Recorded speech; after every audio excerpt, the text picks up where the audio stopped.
ចាបងប្អូនអរគ្នានេះត្រីឆ្លូញនេះតម្រៀបឡើងត្រៀបត្រាឡើងផ្លឹងបងប្អូនអូយឡើងមកស្អាតចឹងហ្មងណាចានេះត្រីការកំងអីបងប្អូនចូលក្នុងប្រូហ្វាល់មាសលក្ខណៈទៅមានគ្រប់មុខត្រីប្រឡាក់ត្រីងៀតប្រហុកអកម៉ាំខាងនោះត្រីកេះនោះអូល្អណាស់ត្រីកេះបងប្អូនអរគ្នាណាគ្នាកុំភ្លេចជួយ follow page និង like page ខ្ញុំម្នាក់មួយបងប្អូនណា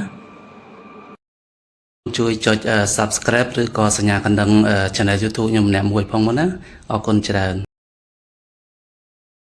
ត្រីរ៉ស់ត្រីផ្អែមត្រីរ៉ស់ត្រីជេអីណាត្រីការអត់ញ៉ៃអីក៏មានណាចាទេបងប្អូននេះត្រីកេះល្អនេះត្រីរ៉ស់កែអីផ្អែមចានេះត្រីឆ្លូញនេះស្ងួតហើយមកយកសុំយកប្រជែងមកសាត្រីនេះស្ងួតហើយនេះស្ងួតហើយនេះក៏ស្ងួតដែរចាស្ងួតហើយបងប្អូនអើយស្ងួតរឿងចាសាត្រីហ្នឹងត្រីឆ្លូញស្ងួតហើយត្រីចាអរគុណច្រើនសម្រាប់ពុកម៉ែបងប្អូនទាំងអស់គ្នាដែលបានតាមដានគ្រប់វីដេអូនេះកាពះត្រីបងប្អូនណាហើយនេះត្រីហ្វីលេសាច់ត្រីឆ្ដោបងប្អូនហ្វីលេសាច់ត្រីឆ្ដោហើយឈប់សាត្រីឆ្លូញហ្នឹងសិនណារៀបតែស្អាតចាំខ្ញុំប្រាប់ឲ្យសាត្រីណាទៀតចានេះសាច់ត្រីឆ្ដោសាច់ហ្វីលេបងប្អូនដែលការអាចកំងបានណាហើយនេះត្រីឆ្លូញមកល្វែងនេះទៀតលោកអើយត្រីឆ្លូញតាន់អស់ទេណាមកនេះបងប្អូនចាអូនេះកាពះត្រីហាលនេះចាត្រីកេះនៅនេះទៀតបងប្អូននេះល្អផ្លឹងហ្មងបងប្អូនណាចាហើយខាងនេះត្រីឆ្ដោឆ្ដោប្រៃផ្អែមប្រៃប៊ីចេងអីលើនេះចាត្រីរស់អីនេះអានេះប្រៃបងប្អូនត្រីឆ្ដោប្រៃណាត្រីងៀតប្រៃត្រីឆ្ដោប្រៃត្រីរស់ប្រៃផ្អែមតែការអាចកំងបានចូលក្នុងប្រូហ្វាល់មាសលក្ខណៈបងប្អូនមានប្រហុកមានផ្អកត្រីប្រឡាក់គ្រប់មុខត្រីតែមិនសាចុះនៅមានត្រីកាហាយត្រីកធត្រីកភ្លាវត្រីចាត្រីផ្ទងត្រីក្រាញ់ចាត្រីកធពងធំបងប្អូន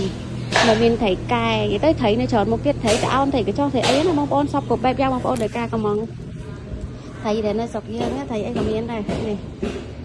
ចានឹងឲ្យពុកម៉ែបងប្អូនអរគ្នាពុកម៉ែបងប្អូនចង់បានត្រីងៀតត្រីឆ្អើឬក៏ផ្អកប្រហុកអីគ្រប់សពបែបយ៉ាងបងប្អូនមកមើលទីតាំងផ្ទាល់នៅផ្ទះមានលក្ខណៈបងប្អូនមានជំរឿច្រើនហើយត្រូវការរសជាតិបែបណាត្រូវការយើងធ្វើឲ្យតម្រូវបែបម៉េចបងប្អូនចង់បានបែបម៉េចមកកំងមកឬក៏បើអត់មានពេលទេអាចកំងតាមទូរស័ព្ទហើយសម្រាប់បងប្អូននៅស្រុកខ្មែរក៏មានសម្រាប់បងប្អូននៅប្រទេសក្រៅនៅប្រទេសណាក៏មានដែរយើងមានសេវាកម្មផ្ញើជូនបងប្អូនណាបងប្អូនមានគ្រប់សពបែបយ៉ាងមានជំរឿច្រើនមែនតើហូបបែបខ្មែរមាន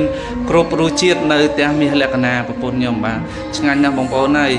ទទួលការគ្រប់គ្រងពីពុកម៉ែបងប្អូនដែលយកទៅអត់ដែលខកម្ដងទេព្រោះអីគាត់លក់ត្រីងៀតហ្នឹងជាង10ឆ្នាំក្បែរនឹង20ឆ្នាំទៅហើយបទពិសោធន៍គេហៅថាចាស់ភាសាអញ្ចឹងមានផលវិបាកឬក៏គុណវិបត្តិអីក៏យើងដឹងអញ្ចឹងយើងអាចកែតម្រូវបានគ្រប់សពបែបយ៉ាងនិងមានបែបគ្រប់ទម្រង់គ្រប់រសជាតិបែបខ្មែរយើងបងប្អូនណាគ្រប់អរគុណច្រើនពុកម៉ែបងប្អូនដែលគ្រប់គ្រងតាំងពីគេហៅថាស្នាដៃរសជាតិបែបខ្មែរ